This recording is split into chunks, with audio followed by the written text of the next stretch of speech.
বিশাল টটে ওই রূপের হাটে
তোমার সাথে আর কেউ আছে বলে যাও বলো বলো আর কেউ আছে বলো বলো কোথায় চারু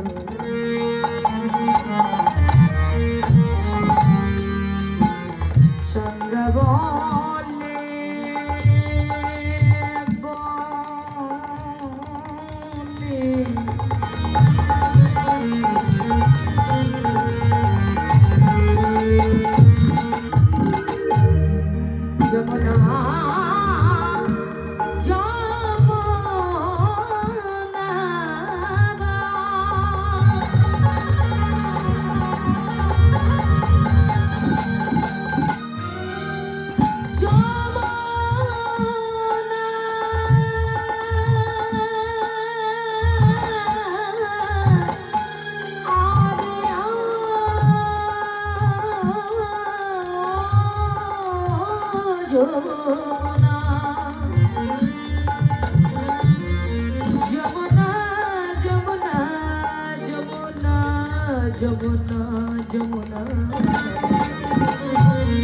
বলো বলো কোথায় চারু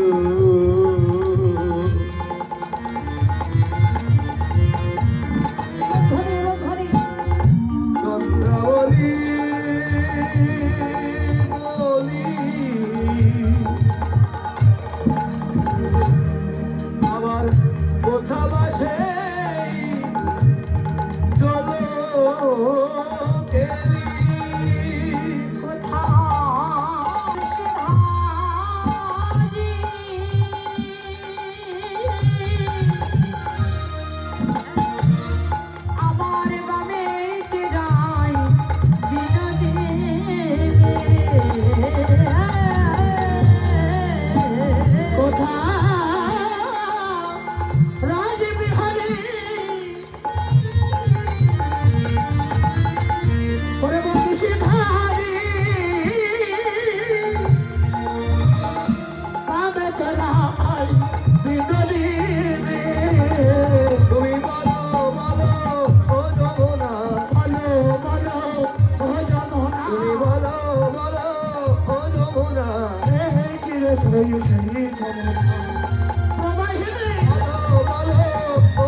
বলতে লাগলেন তুমি কি আমার সেই যমুনা মায়েরা আমার এই ভাই দাদা ভাই সবাই মিলে আমার স্টাফের সবাই 180 টাকা দান করেছেন আমাকে 200 টাকা দান করেছেন ভাইদের আপনারা সবাই আশীর্বাদ করবেন ভগবান যেন ওর মঙ্গল করে আমি এই গাজীপুরের দিকে যেখানে পূর্বজন্মের সুকৃতির ফল হয় ওর জন্য আপনারা সবাই আশীর্বাদ করবেন ভগবান যেন ওর মঙ্গল করে এমনি ভাবে যেন ভগবান নামে নাম করতে পারে আপনাদের মতো আরে এরকম করলে দরকার তো এত শেষ মানে কেন লেভেল ঠিক রাখো জয় রাধে হরি বল আশীর্বাদ করবেন সবাই ভগবান যেন সুস্থ রাখি আজকে বৃন্দাবন লীলা করার মনেতে করিলে যমুনার ভাব সুর ধ্বনি করিলা ফুলবন দেখি গোরা বৃন্দাবনের সমা সহচর গণ গোপী গোপী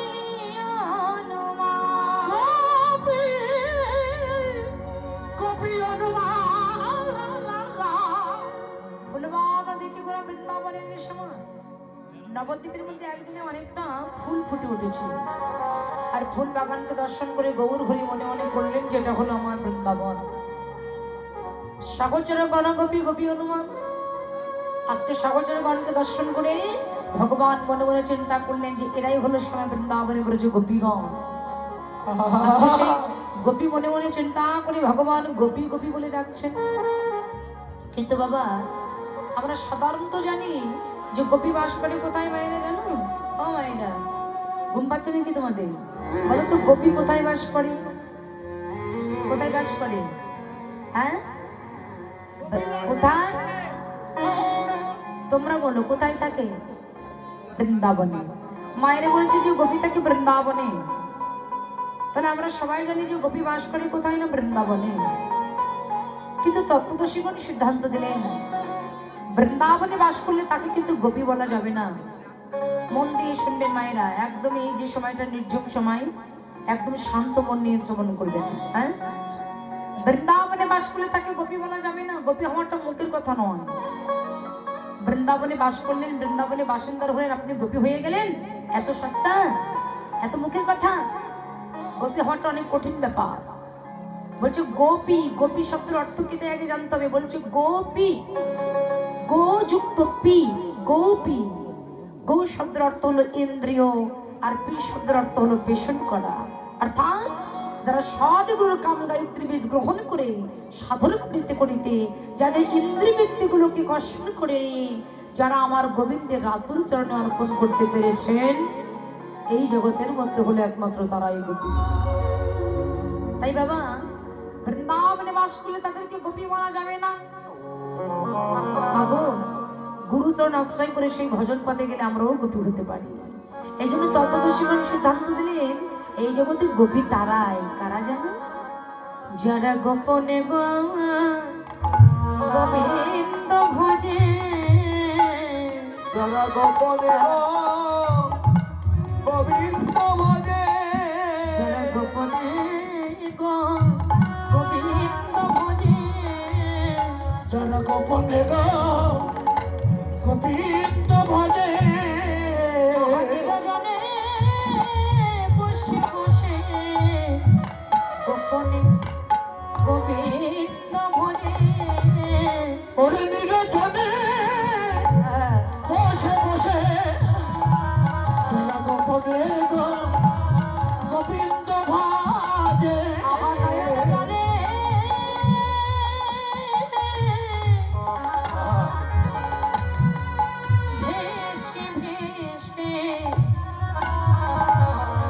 যারা গোপনে গোবিন্দ ভজে, নয়ন জলে ভেসে ভেসে, যারা গোপনে গোবিন্দ ভজে, নির্জনে বসে বসে, যারা গোপনে গোবিন্দ ভজে, যারা যে ওই নিরজনে বসে বসে গোবিন্দ ভজে, গোপনে গোবিন্দ ভজে। বৈষ্ণব কবি পদ করতে এক পাশে দাঁড়িয়ে বললেন, গো এই জগৎ একমাত্র গোপী তারাই। কারা? বলছি যারা গোপনে বসে বসে আমার গোবিন্দকে ভজনা করেন, যারা নিজের বলতে কোনো কিছু না রেখে যাদের জীবন যৌবন মনোপ্রাণ যারা জন্মের মতো আমার গৌর গোবিন্দের চরণে অর্পণ করে দিয়েছেন,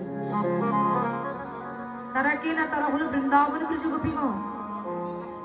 বাবা, বৃন্দাবনে ব্রজ গোপীদের যে প্রেম, যে ভালোবাসা মায়েরা, এরা জীবনে কখনো কোনোদিন নিজের সুখের জন্য আমার ভগবানকে ভালোবাসতেন না। তাদের ভালোবাসাটা এমনই ছিল যে কৃষ্ণ যদি সুখে থাকে তবে আমাদের সুখ, আর কৃষ্ণ যদি দুঃখে থাকে তবে আমাদের দুঃখ। এই জন্য শাস্ত্র বললেন, অতএব গোপীগণের নাকি কাম বন্ধ, কৃষ্ণ সুখ দিতে করে কৃষ্ণের সঙ্গে সম্বন্ধ। এই গোপীগণের সঙ্গে আর কৃষ্ণের সঙ্গে যে সম্পর্কটা, যে সম্বন্ধটা, এই সম্বন্ধের ভিতরে কোনো কাম কামনা বাসনা কোনো কিছু ছিল না। তারা কাম কামনা বাসনা শূন্য হয়ে তারা আমার ভগবানকে ভালোবেসেছিলেন। তাদের প্রেমটা এমনই ছিলেন, তাদের ভালোবাসাটা এমনই ছিলেন। তারা একটা কথা জানতেন যে কৃষ্ণ বিনা সুখ দিতে নাহি অন্যজন, থাকিলেও বিদ্যা কুলে কোটি কোটি ধন। ও বৌদি ভাই, হ্যাঁ একটু আস্তে কথা বলেন যেন সাউন্ড আমার কানে পড়ছে। জয় রাধে। বলছে তারা একটা কথা জানতেন, কৃষ্ণ বিনা সুখ দিতে নাহি অন্যজন, থাকিলেও বিদ্যা কুলে তোমার কোটি কোটি ধন। এই জগতে তোমার কোটি কোটি ধন থাকতে পারে, তাই বলে কৃষ্ণ বিনা সুখ দিতে নয় অন্যজন। যাদের কোটি কোটি ধন আছে, টাকা পয়সা আছে, বুকে হাত দিয়ে বলতে পারবেন, যারা এখানে বসে আছে একেবারে বুকে হাত দিয়ে এই কথা বলতে পারবেন যে আমার টাকা পয়সা আছে, আমি সব দিক দিয়ে সুখী আছি, বলতে পারবেন যে ভগবান আমাকে সব দিক দিয়ে সুখী রেখেছে? বলতে পারবো কেউ? বলে যতই টাকা পয়সা থাক না কেন বাবা, এই টাকা দিয়ে যদি সবকিছু কিনতে পাওয়া যেত তাহলে জগতে কিনা হতো। বলে তোমার কোটি কোটি টাকা থাকতে পারে, তাই বলে কোটি কোটি টাকা দিয়ে তুমি কোনোদিন সুখ কিনতে পারবে না। এই জগতে কত মানুষের তো কোটি কোটি টাকা আছে, যার কোটি কোটি টাকা আছে, যার গাড়ি বাড়ি আছে, আমরা মনে করি যে ওই ব্যক্তি মনে হয় অনেক সুখী, ওর মতো সুখী মানুষ এই জগতে আর কেউ নয়। কিন্তু বাবা দিনান্তে যে দেখা যায় যে ওই মানুষের পাশে যদি বসে একটু গল্প করা হয়, ওর মতন দুঃখী মানুষ এই জগতে আর কেউ নয়। বলছে টাকা দিয়ে তুমি সুখ কিনতে পারবে না। টাকা দিয়ে তুমি একটা দামি পালঙ্ক তৈরি করতে পারলে, মাথার বালিশ তৈরি করতে পারলে, পাশ বালিশ তৈরি করতে পারলে, তাই বলে তোমার চোখের ঘুমকে তুমি কিনতে পারবে না। এগুলো কেনা যায় না, এগুলো পাওয়া যায় না। টাকা দিয়ে আপনি ভক্তি কিনতে পারবেন। যদি কোনো দোকানে বা কোনো ডাক্তারের দোকানে, কোনো মুদিখানার দোকানে যেয়ে যদি বলেন যে তোমাকে অনেক টাকা দেবো, তুমি এমন কিছু দাও যে সেটা সেই বস্তুটার সেবা করলে আমার ভিতরে একটু কৃষ্ণ প্রেম ভক্তির উদয় হয়ে যাবে। কি গো বাবা, আছে নাকি এমন কোনো বস্তু যে সেটা সেবা করলে আমার ভিতরে ভক্তির উদয় হবে, বা আমি সুখী থাকবো, আমি কোনোদিন দুঃখে থাকবো না? বললেন এই জগতে, জাগতিক জগতের ধনে ধনী হলে সেই ব্যক্তি কখনো কোনোদিন সুখী নয়। এই জগতের সেই ব্যক্তি সুখী কে জানো? যে দিনান্তে ভিক্ষা করে ভগবানকে সেবা দিয়ে যে ব্যক্তি নিজে সেবা করে, ভগবানকে সেবা দিয়ে যে সেবা করে, দিনান্তে ভিক্ষা করে এনে ভগবানকে সেবা দিয়ে যে সেবা করে, এই জগতের সেই ব্যক্তি হলো একমাত্র সুখী ব্যক্তি। জগতের সেই তো ধনী কে? যে যার কৃষ্ণ ধনে ধনী হতে পেরেছে, যে যার আমার গৌর ধনে ধনী হতে পেরেছে, জগতের সেই ব্যক্তি তো একমাত্র ধনী। মায়েরা, এই জগতের সেই হলো একমাত্র ধনী। মন দিয়ে শুনবেন, একদম ঘুমাবেন না, একদম মন দিয়ে শুনবেন এই সময়টা। এই যে এত কষ্ট করে আপনারা বসে আছেন এত রাতে জেগে শীতের মধ্যে, আপনার এই কষ্ট করাটা, এই জায়গাটা, এই বসে থাকাটা আপনার তখনই সার্থক হবে। কখন জানেন? আপনার আশাটা তখনই সার্থক হবে কখন? যদি ভগবানের নাম শ্রবণ করে ভগবানের চরণে যদি 2 ফোঁটা নয়ন অশ্রু আপনি দান করতে পারেন, তবে আপনার এখানে শোনাটাও সার্থক, আশাটাও সার্থক। এই জগতে সেই ব্যক্তি হলো একমাত্র ধনী, যে যেমন কৃষ্ণ ধনী ধনী হতে পেরেছেন, যে যেন গৌর ধনে ধনী হতে পেরেছেন, সেই ব্যক্তি হলো একমাত্র পরম সুখ লাভ করতে পারে। বলছে সে যেমন এহ জগতের সুখ লাভ করতে পারে, তেমনি পারমার্থিক জগতের সুখ সে লাভ করতে পারে। হয়তো এখানে আপনারা প্রশ্ন করতে পারেন, দিদি ভাই আপনি যে কথা বলছেন তা তাই যদি হয়, তাহলে এই জগতে যারা ভগবানের নাম করে, ভগবানের ভজন সাধন যারা করে, ভগবান তাদেরকে কেন এত দুঃখ দেয়? আর ভগবানের নাম করলে যদি সবকিছু হবে, তাহলে এই জগতে যারা ভগবানের নাম করে, ভগবান তো পারতেন তাদেরকে বাঁচিয়ে রাখতে। তাহলে এই জগতে যারা ভগবানের নাম করছে, যারা সাধুগুরু বৈষ্ণব যারা নাম করছে, তারাও মরে যায়, আবার যারা নাম না করে তারাও মরে যায়। তাহলে ভগবানের নাম করবার প্রয়োজন কি? আর যারা ভগবানের নাম করে তাদের এত দুঃখ, জ্বালা, যন্ত্রণা, কষ্ট, অনেক কিছু সহ্য করতে হয়। তাহলে ভগবানের নাম করে যদি কষ্টই পেতে হয়, তাহলে ভগবানের নাম করবো কেন? মন দিয়ে শুনবেন, ভগবানের নাম কেন করব? তাহলে এই জগতে যারা ভগবানের নাম করছে না তারাও মরছে, আর যারা নাম করে না তারাও মরছে। তাহলে নাম করবার প্রয়োজনটা কি? নাম আমরা কেন করব? কিসের জন্য আমরা নাম করব? তত্ত্বদর্শীগণ সিদ্ধান্ত দিলেন। দেখবেন বাবা, আপনারা অবশ্যই বিড়াল দেখেছেন। তা একটা বিড়াল যখন দেখবেন তার একই বদন দিয়ে যখন একটা ইঁদুরকে শিকার করে, বদনটা কিন্তু একটা বিড়াল তার একই বদন দিয়ে একটা ইঁদুরকে শিকার করছে, ওর একই মুখ দিয়ে যখন একটা ইঁদুরকে ধরছে, তখন সেই ইঁদুরকে এমন ভাবে তার গায়ের উপরে তার দাঁতখানা বসিয়ে দিচ্ছে, এত যন্ত্রণা কষ্ট দিচ্ছে, তাকে একেবারে রক্ত রক্ত করে একসময় দেখা যায় তাকে মেরেও ফেলে দিচ্ছে। আবার ওই বিড়াল তার একই বদন দিয়ে যখন তার বাচ্চাটাকে এক স্থান থেকে যখন আরেক স্থানে নিয়ে যায়, দেখবেন এক স্থান থেকে যখন আরেক স্থানে নিয়ে যায়, তখন এমন ভাবে নিয়ে যায়, এমন ভাবে নিয়ে যায়, এমন সযত্নে নিয়ে যায় যেন বিড়ালটার গায়ে কোনো আঘাত না লাগে, তার বাচ্চাটার গায়ে যেন কোনো আঘাত না লাগে, সে যেন কোনো আঘাত না পায়। তাই সযত্নে কত সুন্দর করে তার বদন দিয়ে তাকে এক স্থান থেকে আরেক স্থানে পার করে দিয়ে আসে। ঠিক মায়েরা, তাই তো? তাহলে বদন তো দুটি নয়, বদন তো একই বদন, একই বদন দিয়ে ওর বিড়ালকে ধরেছে, ওর বাচ্চাটাকে ধরেছে, আবার ওই বদন দিয়ে ওই ইঁদুরকে শিকার করছে, ইঁদুরকে ধরছে। তাহলে বদন একটা, কিন্তু ধরেছে, ধরাটা হচ্ছে দুই রকমের, তাই নয় কি? ধরাটা হচ্ছে দুই রকমের। তেমনি এই জগতে যারা নাম করে, ওই ভক্তের যেদিন চলে যাওয়ার সময় হয়, ওই ভক্ত যেদিন এহ জগতের মায়া পরিত্যাগ করে ভক্তের যেদিন পরমার্থিক জগতে যাওয়ার সময় হয়ে যায়, সেদিন আমার ভগবান নিজ গুণে কৃপা করে। কি করে জানেন? নিজ গুণে রথখানা পুষ্প দিয়ে সাজিয়ে, ফুল দিয়ে সুন্দর করে সাজিয়ে তার দুধকে পাঠিয়ে দিয়ে বলে, ওগো যাও, ভক্ত আমার এহ জগতে আমাকে ভালোবেসেছে বলে কত দুঃখ, কত কষ্ট, কত জ্বালা, কত যন্ত্রণা পেয়েছে আমার ভক্ত, আজকে আমার ভক্তের তার চলে আসার সময় হয়ে গেছে। তাই যাও, তুমি এই পুষ্প রথখানা নিয়ে আমার ভক্তকে সযত্নে এমন করে তুমি আমার কাছে নিয়ে আসবে যেন আমার ভক্তের গায়ে যেন কোনো আঘাত না লাগে,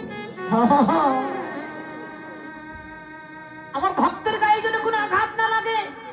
ও মাইনা, আর যারা ভগবানের নাম না করে, ভগবানের নাম যারা শ্রবণ করে না, ভগবানের নামে যারা কাঁদে না, ভগবানের নামকে যারা আশ্রয় করলো না, ওই ব্যক্তির যেদিন চলে যাওয়ার সময় হয়, সেদিন যমদূত ওই যেমন বিড়াল তার বদন দিয়ে ইঁদুরকে শিকার করে যেমন রক্ত রক্ত করে টেনে হেঁচড়ে ওকে যেমন ময়ের যন্ত্রণা দিয়ে মেরে ফেলে দেয়, ঠিক ওই ভক্তের, ওই ব্যক্তির যেদিন চলে যাওয়ার সময় হয়, সেদিন ভগবান যমদূতকে পাঠিয়ে দেয়, বলে যাও নিয়ে এসো। ওই যমদূত ওর পা ধরে টানতে টানতে ওকে রক্ত রক্ত করে ওকে নরকে নিক্ষেপ করে, আর ওই ব্যক্তিকে তখন নরক যন্ত্রণা ভোগ করতে হয়।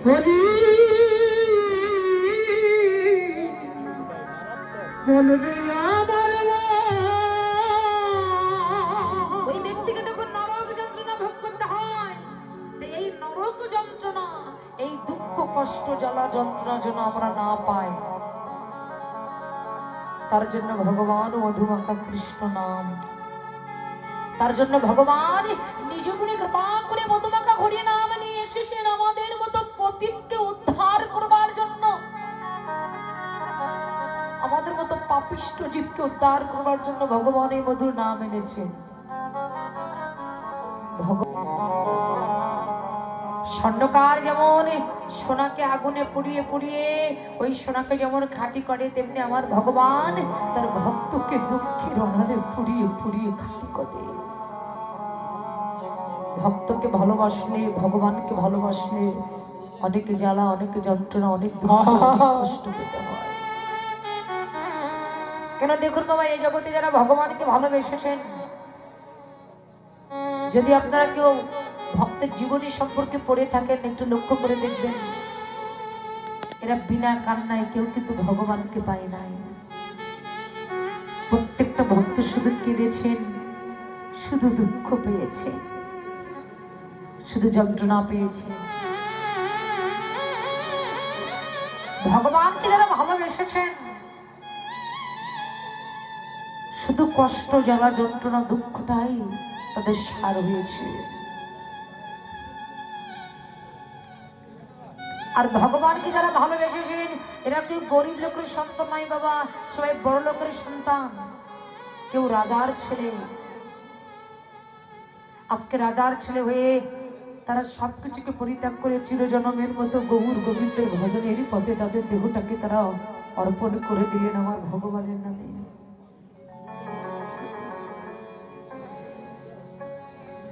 ভগবানের নামে তাদের এই দেহটাকে তারা অর্পণ করে দিলেন। আজকে এই জগতে যারা যারা ভগবানকে ভালোবেসেছে, প্রত্যেকটা ভক্ত শুধু কষ্ট, দুঃখ, জ্বালা, যন্ত্রণা। কিন্তু ভগবান বললেন, যদি কোনো ভক্ত আমার দুঃখ, কষ্ট, জ্বালা, যন্ত্রণা বোঝা মাথায় নিয়ে তার লক্ষ্যটাকে ঠিক রেখে যদি আমার চরণটাকে আঁকড়ে ধরে যদি সেই ভক্ত বসে থাকতে পারে,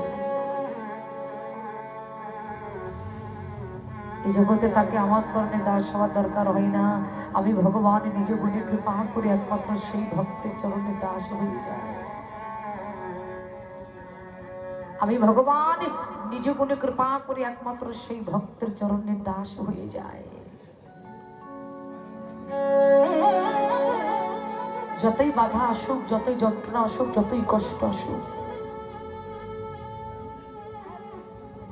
পারবো বাবা। ভক্ত হতে গেলে অনেক পরীক্ষা দিতে হয়, পারবো। মহাভারতের কর্ণের নাম শুনেছেন?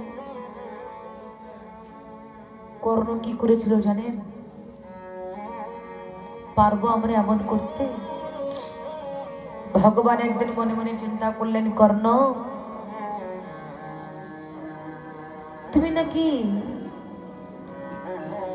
অনেক দাতা, তুমি নাকি দাতা, তুমি নাকি সবাইকে দান করো, তাহলে তোমার দানের পরীক্ষাটা একটু আমাকে নিতে হয়। মন দিয়ে শুনবেন, আমার দিকে একেবারে লক্ষ্য করে। বলে তোমার দানের পরীক্ষাটা একটু নিতে হয়, যে তুমি কেমন দান করো, তোমার এই দানের পরীক্ষাটা আমাকে একটু নিতে হবে।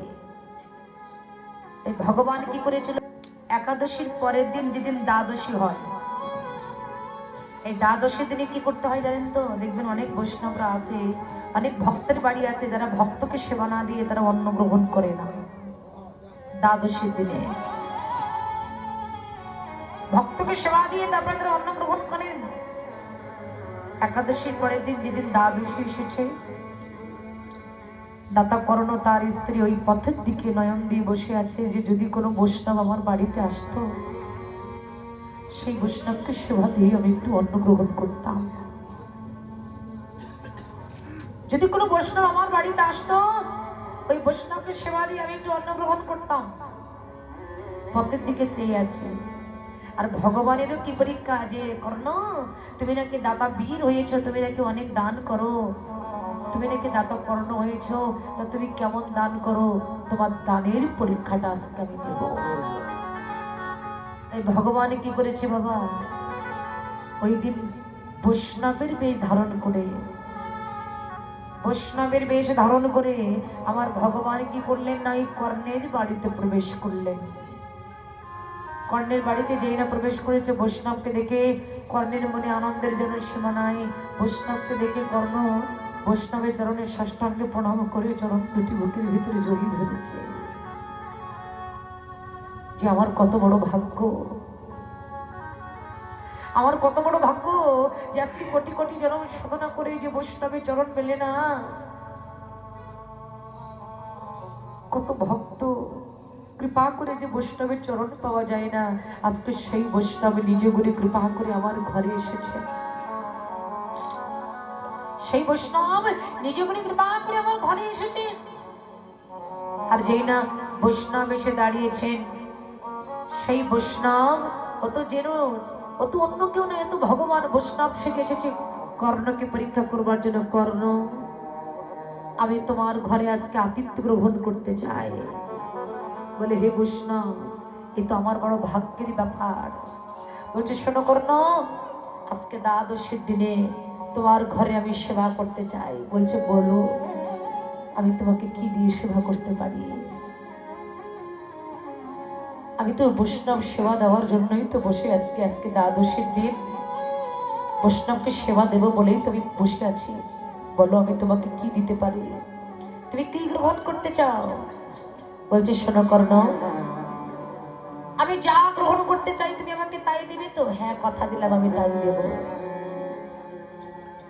আমি যা খেতে চাইবো তুমি আমাকে তাই খাওয়াবে? হ্যাঁ, খাওয়াবো। শোনো কর্ণ, আমি না আজকে তোমার ঘরে অন্য কোনো কিছু নাই, আমি একটু মাংস খেতে চাই। মাংস? ঠিক আছে, তুমি যদি তাই খেতে চাও তাহলে আমি তোমাকে তাই খাওয়াবো। বলছে, কর্ণ, আমি যে মাংসের কথা বললাম এটা কিন্তু যেন মাংস নয়। তাহলে আচ্ছা, তুমি 300 বার অঙ্গীকার করো যে আমি তোমার কাছে যা চাইবো তুমি আমাকে তাই দেবে। কর্ণ আগম নিগম না বুঝে বললেন, আমি 300 বার অঙ্গীকার করলাম, আপনি আমার কাছে যে মাংস খেতে চাইবেন আমি আপনাকে সেই মাংস খাওয়াবো। বলছে, ঠিক বলেছে তো। হ্যাঁ, আমি 300 বার অঙ্গীকার করলাম, 300 বার আমি অঙ্গীকার করলাম যে তুমি আমার কাছে যার মাংস চাইবে, যে মাংস খেতে চাইবে আমি তোমাকে সেই মাংস খেতে দেব। বলছে, কর্ণ ঠিক বললে তো? হ্যাঁ। শোনো কর্ণ, আমি যে মাংসের কথা বললাম না, এটা যেন মাংস নয়। তাহলে তোমার যে একমাত্র পুত্র আছে, হ্যাঁ, ওই একমাত্র পুত্রের দেহটা টুকরো টুকরো করে কেটে আর রান্না করে আমার সামনে দিতে হবে। পারবে তো? কর্ণনয়নের জলে ভেসে বৈষ্ণবের চরণ দুটি জড়িয়ে ধরে বলছে, হরি বল, হরি বল। বৈষ্ণব, তুমি কি কথা বললে?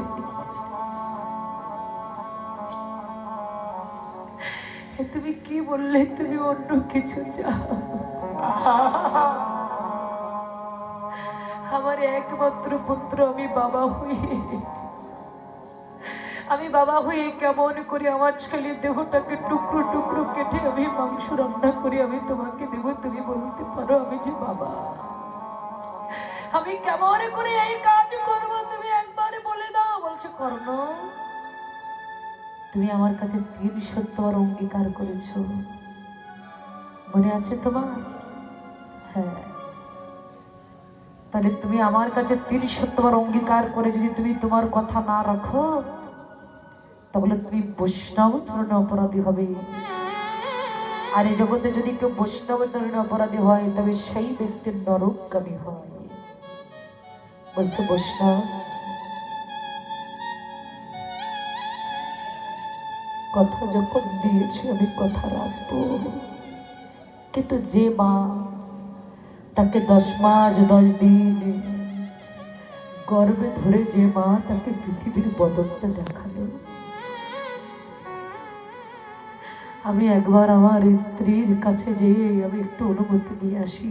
বৈষ্ণব, তুমি এখানে বসো, তুমি এখানে বসো। বসতে দিয়ে স্ত্রীর কাছে গিয়ে বললেন, ওগো জানো আমাদের ঘরে বৈষ্ণব এসেছে। বলে, এত বড় সৌভাগ্যের কথা, বৈষ্ণব এসেছে, বৈষ্ণবকে সেবা দেওয়ার জন্যই তো আমার বসে আছি। বলছে, ওগো জানো যে বৈষ্ণব এসেছে আমার ঘরে, এই বৈষ্ণব অন্য কোনো কিছু সেবা করবে না। কি সেবা করবে না? বৈষ্ণব বলেছে মা, বৈষ্ণব মাংস সেবা করতে চায়, মাংস সেবা করতে চায়। হ্যাঁ, কত হংস আছে, কত মৃগয়া আছে, যাও সেগুলো শিকার করে সেবা দাও। বলে না, বৈষ্ণব এই সব মাংস গ্রহণ করবে না। তাহলে কি গ্রহণ করবে? পারবে তো সহ্য করতে?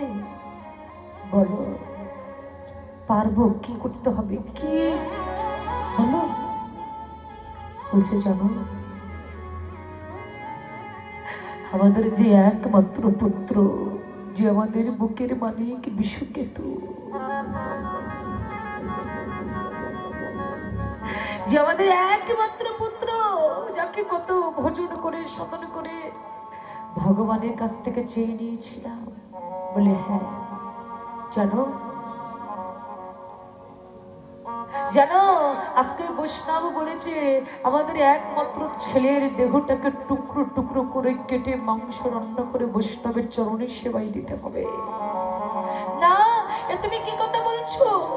আমার বিশু আমার একমাত্র বুকের মালিক, আমার মা বলা ধর, কত সাধন করে কত ভজন করে আমি আমার সন্তানকে আমার কোলে পেয়েছি, আমার একমাত্র পুত্রকে।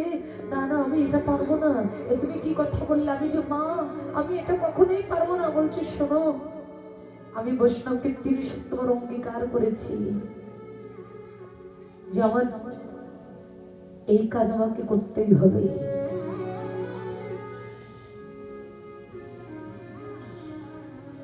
তখনই কর্ণের স্ত্রী পদ্মাবতী নয়নে জলে কাঁদতে কাঁদতে বলছে, গো তুমি যখন 30 অঙ্গীকার করেছো, কথা তো রাখতেই হবে, নইলে তো আমরা বৈষ্ণবের জন্য অপরাধী হবো, বৈষ্ণবের সেবা হতে আমরা বঞ্চিত হয়ে যাবো। কিন্তু চলো, আজকে যে বিশুকে তো আমার ছেলে, আমার ছেলের কাছ থেকে একটু অনুমতি নিয়ে আসি, তুমি চলো। কর্ণ তার স্ত্রীকে নিয়ে যেয়ে দেখলেন তার ছেলে তার বন্ধুদের সাথে খেলা খেলছে। কর্ণের স্ত্রী দাঁড়িয়ে তার ছেলে বিশুকেতুকে ডাকছে, বিশু, বিশু রে, একবার আমার কাছে আয় তো বাবা, এদিকে আয়।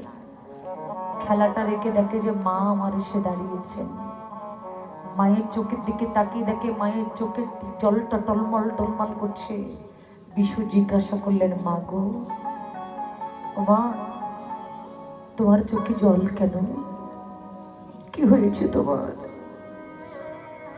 বলো, তোমার চোখে জল কেন? তুমি এমন করে কাঁদছো কেন?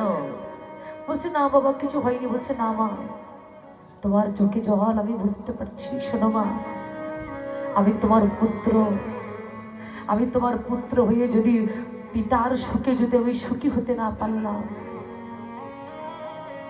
আমার মায়ের দুঃখে যদি আমি দুঃখী হতে না পারলাম, তবে আমি কিসের পুত্র, আমি কিসের ছেলে? বলো মা, বলো তোমার কি হয়েছে, তোমার চোখে জল কেন, কি হয়েছে তোমার? বলো মা, তুমি আমার সাথে খুলে বলো, একবার আমার সাথে খুলে বলো মা, তোমার কি হয়েছে? তুমি বলবে না? বলো তোমার কি হয়েছে, একবার খুলে বলো। পদ্মাবতী নয়নের জলে কাঁদতে কাঁদতে নিজের পুত্রকে বুকের ভিতরে জড়িয়ে ধরে বলছে, খোকা, ওরে বিশু রে, আজকে যে আমি বড় মহা সংকটে দাঁড়িয়ে আছি বাবা। কেন মা, কি হয়েছে? বলছে, বাবা আমি আজকে বড় সংকটে দাঁড়িয়ে আছি, আমার ঘরে বৈষ্ণব এসেছে, তাই কি হয়েছে? ও মা, জানিস বাবা, সেই বৈষ্ণব মাংস সেবা করতে চেয়েছি, মাংস সেবা করতে চেয়েছি। ও মা, কত রকমের তো মাংস আছে, যাও তুমি সেগুলো দাও। বলে, না, ওইসব মাংস সে গ্রহণ করবে না। তো তাহলে কিসের মাংস? জানিস বাবা, সে বলেছে তোর দেহটাকে টুকরো টুকরো করে কেটে মাংস রান্না করে তার চরণ সেবায় দিতে হবে। বিশু বলছে, কি বলছো মা তুমি? বলে হ্যাঁ। বিশু তার মাকে বুকের ভিতরে জড়িয়ে ধরে মায়ের চোখের জলটা মুছে দিয়ে বলছে, মা গো তুমি দুঃখ করো না, ও মা তুমি কষ্ট পেও না। মা গো, তুমি একদিন বলেছিলে না, তুমি তো ভগবানের কাছ থেকে আমাকে চেয়ে নিয়েছিলে, আর তুমি ভগবানকে বলেছিলে না যে ভাই তুমি আমার পুত্র সন্তান দাও, আমার এই পুত্রটা আমি তোমার সেবায় লাগিয়ে দেব। তাই বাবু, ভগবানের সেবায় তুমি নাইবা লাগাতে পারলে,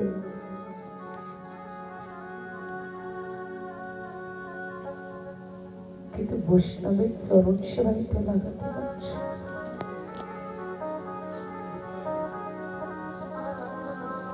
তুমি দুঃখ করো না মা,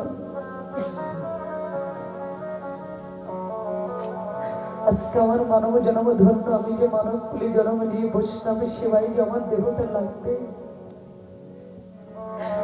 আমার মানব কুলে জন্ম পাওয়াটা আজকে সার্থক মা।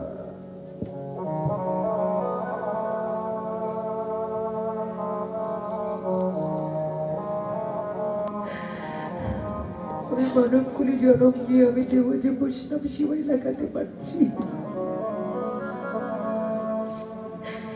এটাই আমার কাছে অনেক কিছু। বাবা, এই জগতে আমার মতো এমন করে তার দেহ কয়জন বৈষ্ণব সেবায় লাগাতে পারে বলো?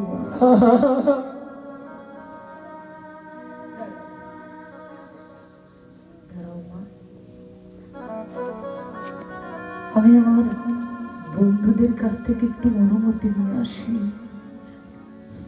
বিশেষত ছোট্ট ছোট্ট বন্ধুদের কাছে গিয়ে বলছি, ওরে বন্ধু, আমার শিশুকালের খেলার সাথী, তোদের সাথে খেলতে খেলতে আজকে আমি এত বড় হয়েছি, আজকে আমি আমার মাকে বাবাকে ছেড়ে চিরজন্মের মতো চলে যাচ্ছি। তাই তোদের কাছে আমার এই নিবেদন, আমি তো আমার বাবা মার কাছে থাকবো না, আমার বাবা মা বড় একা হয়ে যাবে। তাই বিদায় বেলায় তোদের কাছে এই মিনতি জানিয়ে যায়, তোরা একটু আমার বাবা মাকে দেখে রাখি, তোরা একটু আমার বাবা মাকে দেখে রাখিস, আমার মাকে একটু মা বলিস, আমার বাবাকে একটু বাবা বলিস। আমি ছাড়া আমার বাবা মায়ের আর কেউ ছিল না, আজকে আমি তাদেরকে ছেড়ে চিরজন্মের মতো চলে যাচ্ছি। বন্ধুরে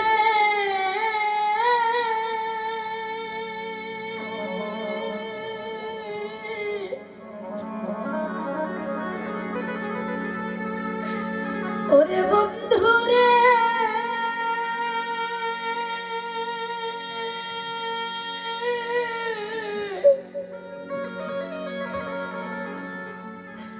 বিদায় চিরজন্মের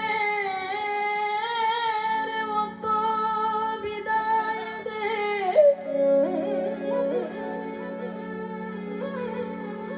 আর কোনদিন তোদের সাথে আমার দেখা হবে,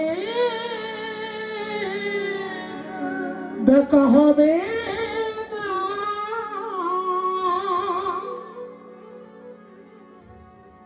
তোদের সাথে আমার আর কোনোদিন দেখা হবে না। বিদায়, চিরবিদায়। আমি জনমের মতো চলে যাচ্ছি, তবে তোরা আমাকে আশীর্বাদ করিস, আমার এই দেহটা যেন আমি আমার ভগবানের সেবায় লাগাতে পারি। ভগবানের সেবা দেওয়ার জন্য তো মানব জন্ম পেয়েছি, সেই দেহটা যেন আর কাজে না লাগে, দেহ যেন আমার ভগবানের সেবায় লাগে।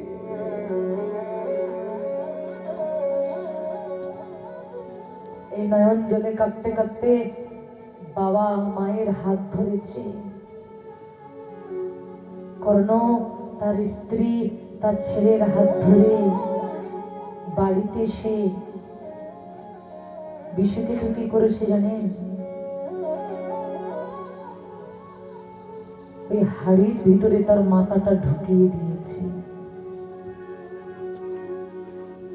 আর ওই হাড়ির ভিতরে যখন তার মাথাটা ঢুকিয়ে দিলেন,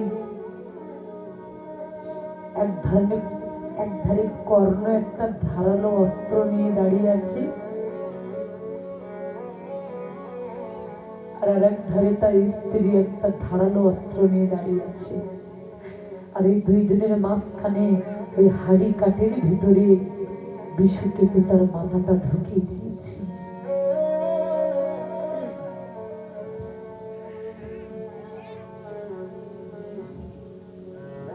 বিশুকেতু বলছে, মা দাঁড়াও, একটু পরে আমাকে তোমরা মারবে, কিন্তু মাগো আজ যদি তোমাদের চরণে আমি কোনোদিন প্রণাম করতে না পারি, তাই মাগো আমি চলে যাওয়ার আগে তোমাদের চরণে একটু প্রণাম করতে চাই।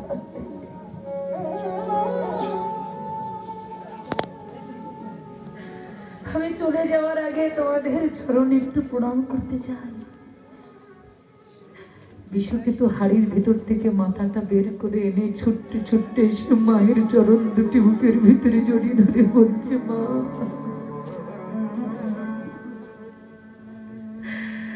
মাগো আমি শেষবারের মতো তোমাকে প্রণাম করতে চাই। জননী জনমা ভূমিষ্যা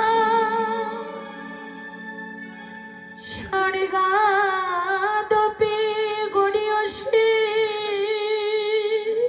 গড়িয়সি জননীর চরণে আমার বাপা পাই নমন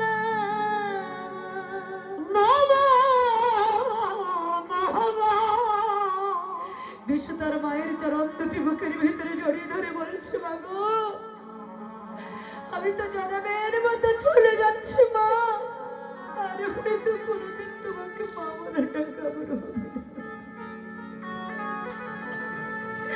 তবে তুমি আমার আশীর্বাদ করো মা, আমি পৃথিবীতে যদি আবার কখনো কোনোদিন জন্ম নেই, তোমার মতো মায়ের গর্ভে আবার জন্ম নিতে পারি। মা গো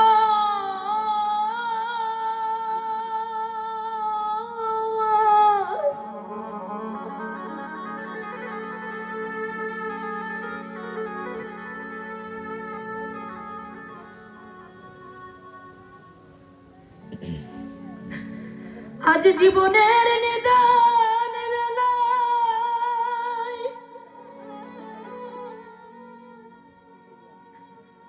তুমি আমার আশীর্বাদ করো মা। আমার এই দেহ যেন আমি কাজে না লাগে,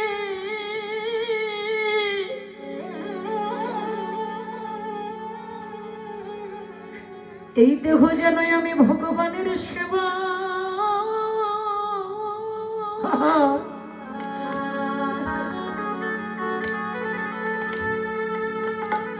সেবাই লাগাতে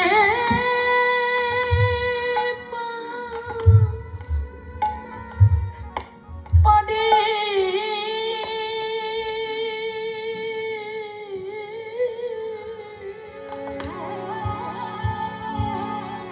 ওরে দেহ জন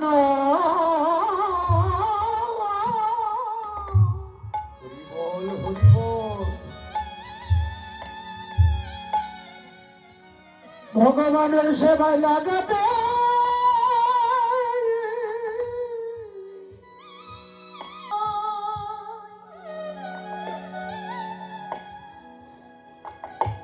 প্রতি জন্মে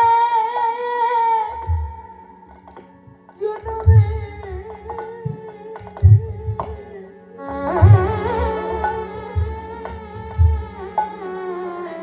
এই দেহ যেন আমি ভগবানে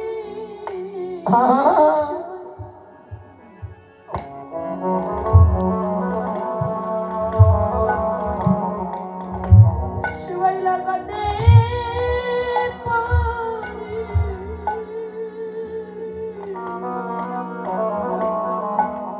ওরে শুনিয়া জানবে না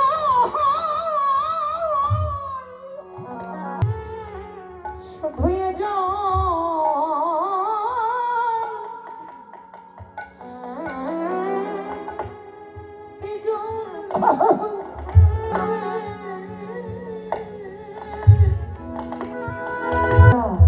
ভগবানের সেবায় লাগিয়ে দিচ্ছে, কিন্তু আমরা আমরা কি করলাম?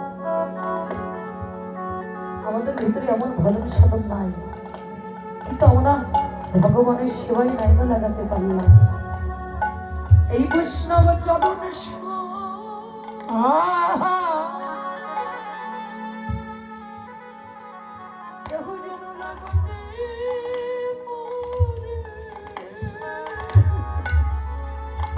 ওরে আমার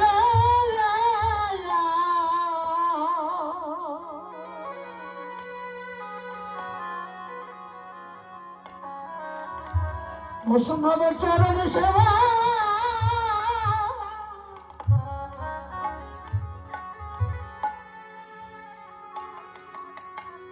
ওরে বৈষ্ণব চরণ সেবা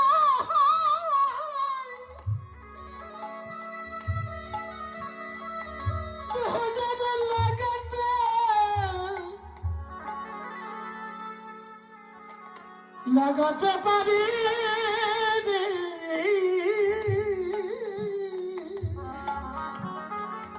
শুধু জানবে না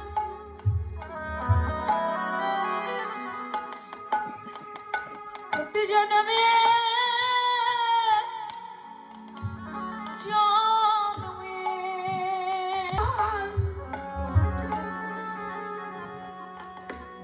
আমরা লাগাতে পারি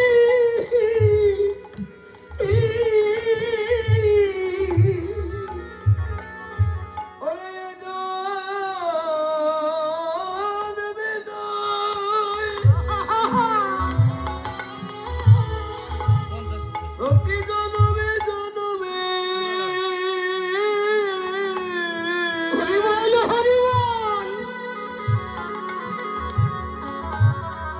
এই দেহ বৈষ্ণব সেবা লাগাতে পারি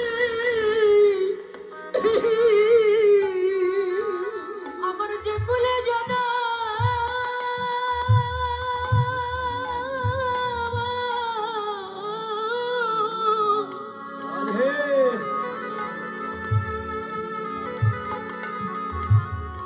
যেন হোক না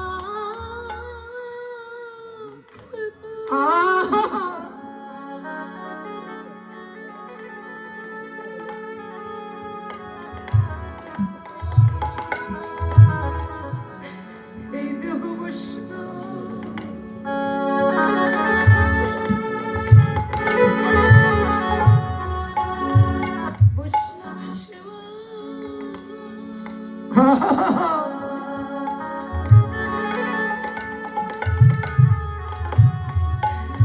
সেবা লাগাতে পারি যে করে জানো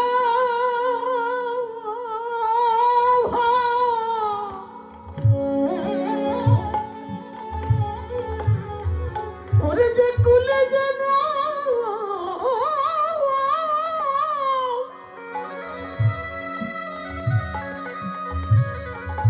হোক না কেন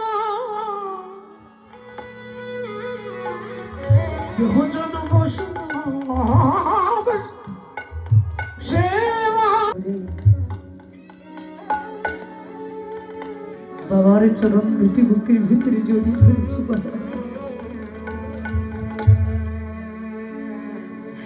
বাবা গো, তুমি আমার জন্য একটু আশীর্বাদ করো। এই পিতা মাতার চরণে প্রণাম করে ওই হাড়ির কাঠের ভিতরে বিশু তার মাথাটা ঢুকিয়ে দিলেন। আর বাবা যেই না মাথাটা ঢুকিয়ে দিয়েছে, পারবো আমরা কেউ পারবো বলুন তো?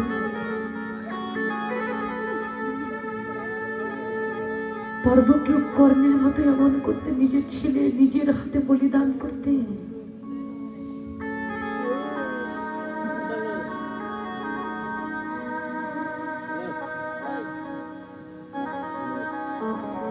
ছেলে যে না হাড়ি কাঠের ভিতরে মাথাটা ঢুকিয়ে দিয়েছে,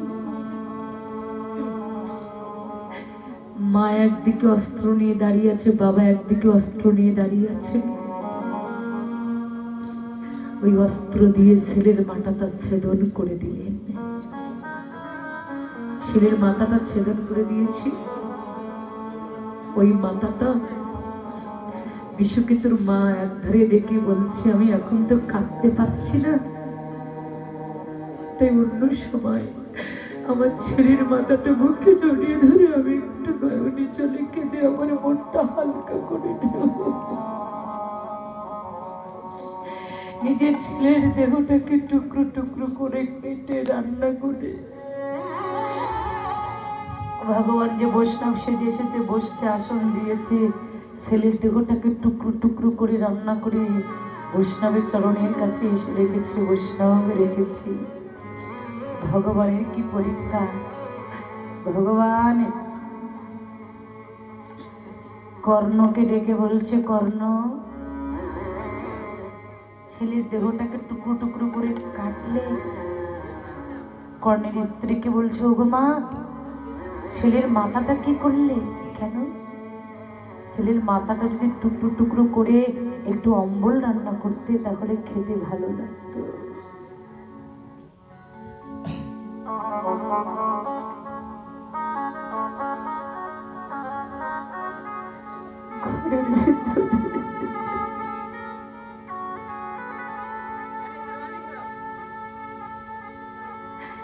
ছেলের চোখটা টুকরো টুকরো করে কেটেছে, নাকটা টুকরো টুকরো করে কেটেছি,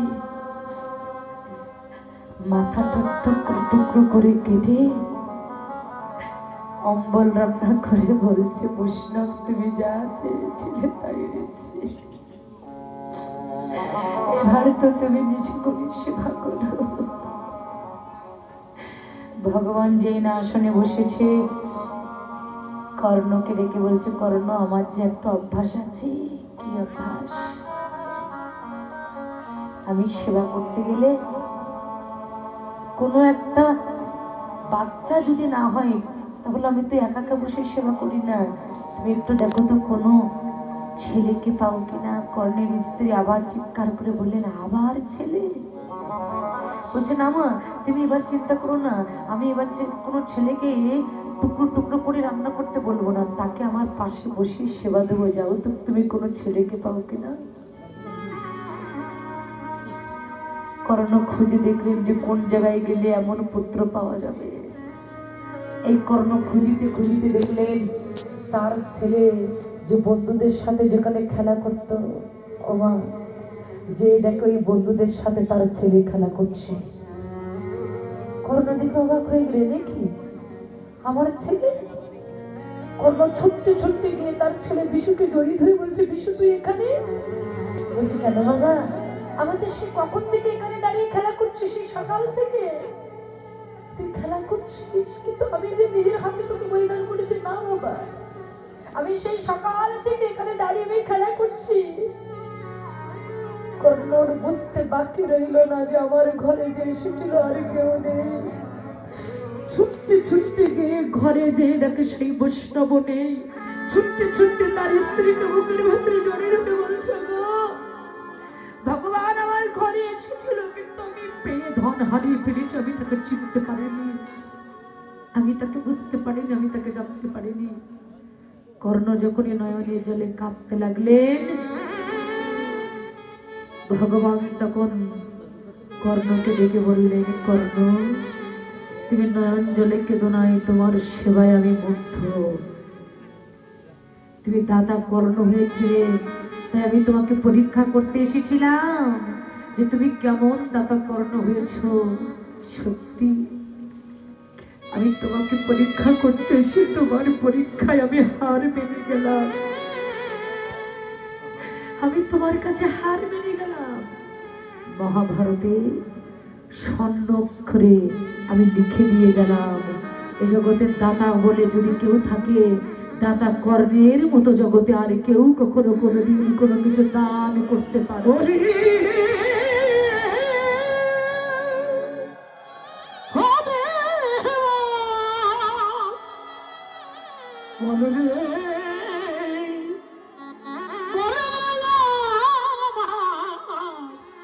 বলরে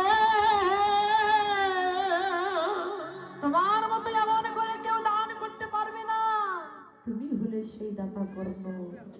তাই মাগো, ভগবানকে ভালোবাসলে অনেক পরীক্ষার সম্মুখীন হতে হয়।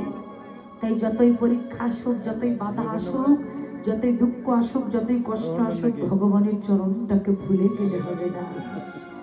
ওই চরণটাকে আপনি ধরে বসে থেকে বলতে হবে, দয়াময় যত কষ্ট দেবে দাও, যত দালা দেবে দাও, কিন্তু দিনান্তে তোমার মধুমাখা কৃষ্ণ নামটা আমার বদনে নিয়ে আমি 2 ফোঁটা নয়ন অশ্রু যেন আমি তোমার চরণে নিবেদন করতে পারি প্রভু। আমি যেন হা কৃষ্ণ প্রাণ কৃষ্ণ বলে আমি কাঁদতে পারি প্রভু। কৃষ্ণ নামে যেন আমি আমার মুখ ভাসাতে পারি। কৃষ্ণ নাম